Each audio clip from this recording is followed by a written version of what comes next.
जीने की वजह wave of hope episode 35। Direct जब ये देखती है कि दारिया खुद स्कूल लेके जा रही है, मोहम्मद के टैनर के साथ जाएगी, तो वो कहती है गुलनाज तुम घर रहो, मैं ही चले जाती हूँ अपनी बेटी के साथ। वो भी उसके साथ स्कूल चल पड़ती है। जैसे यलमाज अपने घर में बैठा होता है, कॉफी बना के पी रहा होता है, एलिफ आती है अपनी माँ के साथ और कहती है कि मुझे कुछ सामान लेना है। उसकी माँ कहती है बेटा मैंने अभी चले जाऊंगी, इसमें कुछ सामान लेना है। वो कहते हैं आप कैसी बातें कर रही हैं, बैठे ना ज़रा थोड़ी देर बैठे।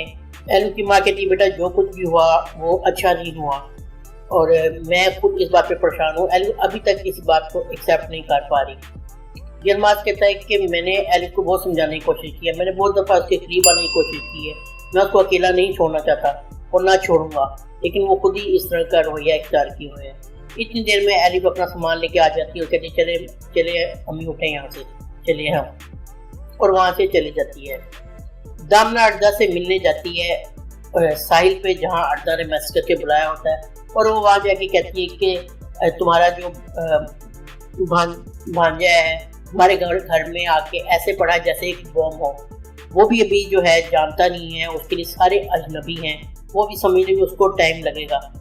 अर्दा भी कहता है कि मुझे भी जब यलमाज भाई ने बताया कि 5 साल पहले ऐसा ही मुझे कश्ती मिला तो मैं भी खुद हैरान रह गया था। ये मेरे लिए भी हैरत अंगेज था, किसी बम से कम नहीं था। क्योंकि तुम जो है उसको उम्मत को अकेला ना छोड़ना, उसके साथ रहो, उसको खिलौने वगैरह चीज़ें वगैरह दो ताकि उसका दिल बह सके। दामना कहती हूँ हर टाइम अपनी माँ को ही याद करता रहता है। तो उस तक दारिया भी जो है उम्मत को स्कूल लेके पहुँच जाती है, कहती बेटा मैं आपके साथ ही रहूँगी, जब आपको छुट्टी हो जाएगी तो मैं इकट्ठे घर चलेंगे, मैं आपका यहाँ पे वेट करूँगी। इतनी देर में वहाँ सामने से एलिफ आ जाती है अपनी माँ के साथ। जब वो उम्मत को देखती है तो भागती उसके पास आती, कहती उम्मत मेरा बेटा। वो भी कहता है मोम और हाथ उठा के भाग जाता है एलिफ के पास और एलिफ उसको गले लगा देती है। उसकी माँ कहती बेटा इसको छोड़ो, इसके स्कूल का टाइम हो गया, और उम्मत को उससे लेके स्कूल छोड़ने चली जाती है अंदर, और सामने दारिया खड़ी रहती है। एलिफ दारिया कहती है अब तो तुम खुश हो ना उम्मत को लेकर, उस टाइम तुम कहाँ थी जब ये तुम इसको फेंक के चली गई थी? उस टाइम तुमने इसकी हिफाजत क्यों नहीं की? क्या सिर्फ पैदा करना ही काफी होता है? मैंने इसको बड़ा किया है, उम्मत को क्या पसंद है क्या नहीं पसंद वो मैं जानती हूँ। दारिया कहती तुम कैसी जालिम औरत हो, एक तुमने जो है 5 साल मेरे बच्चे को मुझसे दूर रखा और तुम्हारी आदतें ऐसी इतनी खुदगर्ज हो तुम, और तुमने यही चीजें मेरे बेटे में भी डाल दी होंगी। तुम्हें शर्म आनी चाहिए। एक तो 5 साल तुमने मुझे जो है इससे डैनी से दूर रखा और अब जब मिल गया अभी भी यही कह रही हूँ कि ये मेरा बेटा है। इतनी देर में डेलिक भी आ जाती है, वो उसको लड़ते देख के भाग के आगे आती है। दारिया कहती है तो क्या हुआ अगर जो है ये मैं पैदा इसको मैंने किया, मेरे हाथों से ये ले लिया गया, मैं इसको 5 साल से तलाश कर रही हूँ, तुम इसको रख के बैठी हुई हो 5 साल से, और अब जब मुझे मेरा बेटा मेरे पास है तुम अभी भी इसको नहीं रहने दे रही। एलिफ कहती है कि वो तुम्हारा बेटा नहीं है, वो तुम्हें कभी भी माँ नहीं कहेगा, वो हमेशा मुझे ही माँ कहेगा, मैंने इसको बड़ा किया है। उस टाइम तुम कहाँ थी जो तुम 5 साल पहले इसको फेंक के चलेगी, तुम्हारे हाथों से कैसे ले लिया गया? एक माँ से तो कोई उसका बच्चा नहीं ले सकता, और तुम पता नहीं किस तरह की माँ हो। यानी दोनों वहाँ पे शदीद किस्म का लड़ती हैं। इतनी देर में जो है एलिफ की माँ जैसे वो कहती बेटा क्या कर रही हो, चलो यहाँ से चलो चले। दारिया कहती तुम मेरी जो है बेइज्जती कर रही हो, तुम अच्छा नहीं कर रही, तुम इंतहाई जालिम और खुदगर्ज औरत हो। एलिफ कहती है मैं देख लेना, मैं रहने नहीं दूंगी उम्मत को तुम्हारे पास, मैं लेकर जाऊंगी, और वहां से चल पड़ती है। एलिफ जाते जाते दारिया को कहती है देख लेना वो तुम्हें कभी भी माँ नहीं कहेगा, और गुस्से से वहां से चल जाती है। डेलिक उसको कहती है कि देखो कैसी ये खुदगर्ज और जालिम औरत है, अगर यही आते उम्मत में भी इसने पैदा कर दी हुई तो उम्मत भी ऐसा ही हो जाएगा। दारिया कहती शट अप, तुम अपनी डेलिक कैसी बातें कर रही हो? डेलिक आगे से और तंज करती है कि अगर उसने वाकई तुम्हें माना कहा तो फिर दारिया ये सुन के और रोने लग जाती है। दामना और अर्दा बैठे होते हैं, साइड पे बातें कर रहे होते हैं। टैनर वहां से गुजरता है गाड़ी पे, जब वो देखता है कि अर्दा के साथ बैठी हुई है और वो गाड़ी से उतरता है और कहता है मैं यलमाज को अपने खानदान से दूर रखने की कोशिश कर रहा हूँ और तुम यहाँ पे इससे बातें कर रही हो। और जाते ही ना कोई बात करता है, अर्दा को पकड़ता है और एक जोर से एक थप्पड़ और मुक्का रसीद कर देता है उसके मुंह पे, जिससे अर्दा गिर जाता है। वो फिर उसको उठाता है और फिर उसको मारना शुरू कर देता है। दामना कहती है ये क्या कर रहे हो तुम? टैनर क्या कहोगे? टैनर भाई आपको हो क्या गया है, कर क्या रहे हैं आप? लेकिन उसको मार के कहता चलो यहाँ से, और जबरदस्ती उसको पकड़ के गाड़ी उठाता है और घर की तरफ ले जाता है। घर जाके जो है दामना कहती है कि आपने ऐसा क्यों किया? आपने एक जो है क्लब में आके सब लोगों के सामने मेरे दोस्त को मारा है। टेनर कहता है कि जो ऐसे हमारे खानदान में ज़्यादा करीब होने की कोशिश करेगा, खासतौर पे यलमाज के खानदान से, उसको साथ मैं ऐसे ही करूँगा। दामना कहती है कि मैं जाके जो है पापा को बताती हूँ। वो केनान साहब के पास जाती है और केनान साहब कमरे में बुक पढ़ रहे होते हैं। वो कहती है मेरी बात सुनो पापा, मैं अपने जो है फ्रेंड के साथ बैठी हुई थी, टेनर भाई वहाँ पे आए और उन्होंने सब लोगों के सामने मेरे दोस्त को मारना शुरू कर दिया। टेनर कहता है हाँ ये भी तो बताओ ना दोस्त कौन था, तो बताओ। उसका बाप पूछता हाँ दामना कौन था दोस्त, बताओ पूरी बात बताओ मुझे। दामना कहता है वो अर्जा था, वो मेरा दोस्त है और हमें नहीं पता घर में क्या मसले मसाइल मुझे पता चल रहे हैं, लेकिन वो इन सब जैसा नहीं है, बहुत अच्छा है। केनान साहब कहते हैं कि तुम क्या बात कर रहे हो, तुम्हें नजर नहीं आ रहा क्या मसले मसाइल चल रहे हैं, जो टेनर ने किया बिल्कुल ठीक किया है। दामना जैसे सुनती है गुस्से से जो है वहाँ से चल पड़ती है, अपने कमरे में जाकर तोड़ फोड़ शुरू कर देती है। केनान साहब उसके कमरे में जाकर दरवाजा करते हैं, दामना बेटी दरवाजा खोलो, दामना बेटी दरवाजा खोलो, लेकिन वो नहीं खोलती। उस टाइम में जाकर सारा वहाँ पे आ जाती है, वो कहती क्या हुआ, तो बताती है कि ऐसे ऐसे था और ये अब जाके अंदर कमरे में बंद हो गई, परेशान करके रखा हुआ मुझे। वो कहती है आप यहाँ से जाए, मैं देखती हूँ उसको। तो उसके बाद दामना दरवाजा खड़काने लगी थी कि देखो बात सुनो, दरवाजा खोलो, मैं हूँ, सारा हूँ, मैं बैठ के बात करते हैं।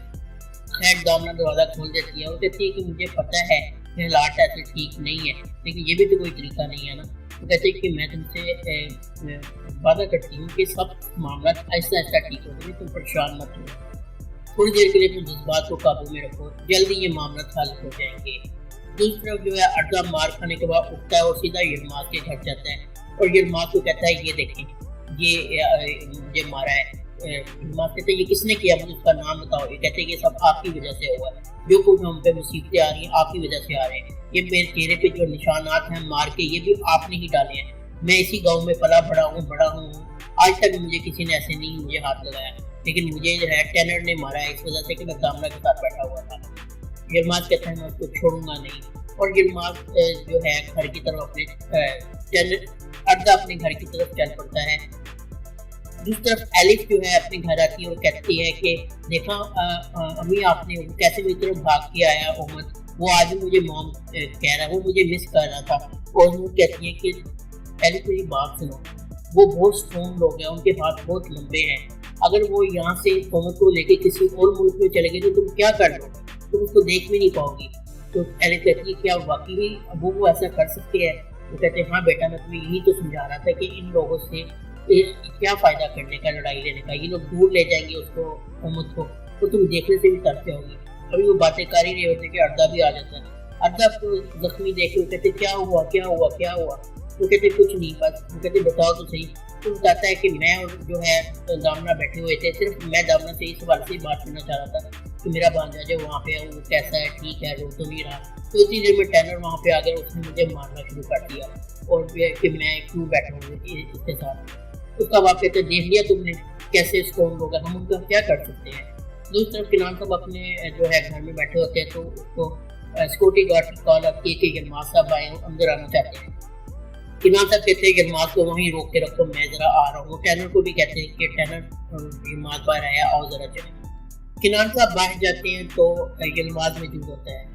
किनान साहब कहते हैं तुमने यहाँ आने की हिम्मत कैसे की, क्या मैंने तुम्हें मना नहीं किया था। यलमाज कहता है कि जिस तरह आप अपनी फैमिली की हिफाजत करें मैं भी अपनी फैमिली की हिफाजत करता हूँ, इसने हिम्मत कैसे की कि मेरी फैमिली को हाथ लगाए। मैं आपको लास्ट वार्निंग देके जा रहा हूँ, आइंदा ये मेरी फैमिली के करीब आया, यह मेरी फैमिली किसी एक बाल को भी नुकसान पहुंचा तो मैं इसको छोड़ूंगा नहीं। टैनर कहते हैं तुम समझते हो क्या अपने आप को, लेकिन किनान साहब उसको मना कर देते हैं और यलमाज वहाँ से चला जाता है कि आइंदा जो है बिल्कुल भी मेरी फैमिली को कोई नुकसान नहीं पहुँचना चाहिए। यलमाज वहाँ से चल पड़ता है। टैनर किनान साहब से कहता है आपने मुझे मौका दिया तो मैं इसको सबक सिखा देता कि आइंदा कभी इस तरह की हरकत ना करता या आने की जरूरत ना करता।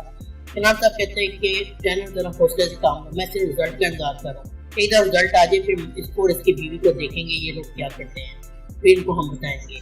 वो कहते हैं तुम ऐसा करो जाके गाड़ियों को स्कूल से ले आओ, ये ना हो वो इसकी पागल बीवी वहाँ पे पहुँच जाए और कोई मसले खड़े करे। वो कहते हैं आप ठीक कह रहे हैं, मैं अभी जाके ले आता हूँ।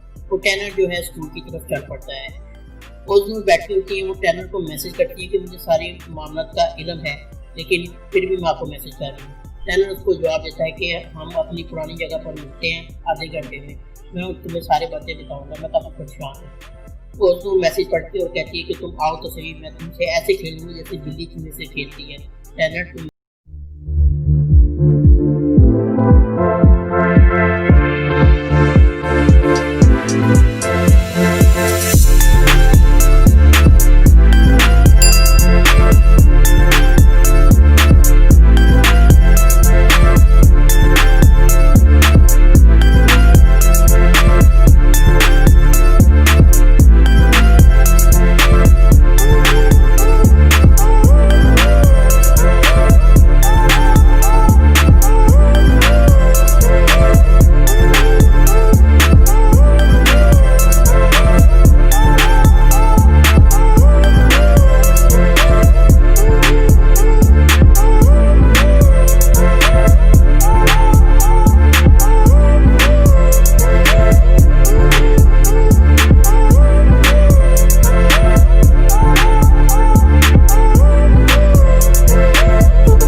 یہاں پہ ایپیسوڈ 35 کا اختتام ہوتا ہے. یہ ڈرامے کا شارٹ ریویو تھا.